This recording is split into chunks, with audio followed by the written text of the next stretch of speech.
വയനാട് ജില്ലയിലെ ചൂരൽമലയിലുണ്ടായ ഉരുൾപൊട്ടലിൽ ദുരിതമനുഭവിക്കുന്നവർക്ക് സഹായം അഭ്യർത്ഥിച്ചുള്ള മുഖ്യമന്ത്രിയുടെ ഫേസ്ബുക്ക് പോസ്റ്റിനെതിരെ പ്രചാരണം നടത്തിയതിന് കേസ് രജിസ്റ്റർ ചെയ്തു. വയനാട് സൈബർ ക്രൈം പോലീസാണ് കേസ് രജിസ്റ്റർ ചെയ്തത്. ദുരിതാശ്വാസ പ്രവർത്തനങ്ങൾക്ക് തടസ്സമുണ്ടാക്കുകയെന്ന ഉദ്ദേശത്തോടെ പോസ്റ്റ് പ്രചരിപ്പിച്ചതിനാണ് Wayanad cyber crime police case register ചെയ്ത് അന്വേഷണം ആരംഭിച്ചത്.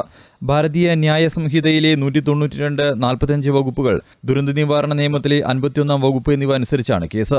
സാമൂഹ്യ മാധ്യമമായ എക്സിൽ കോഴിക്കോടൻസ് 2.0 എന്ന പ്രൊഫൈലിൽ നിന്നാണ് വ്യാജ പോസ്റ്റ് പ്രചരിപ്പിച്ചത്.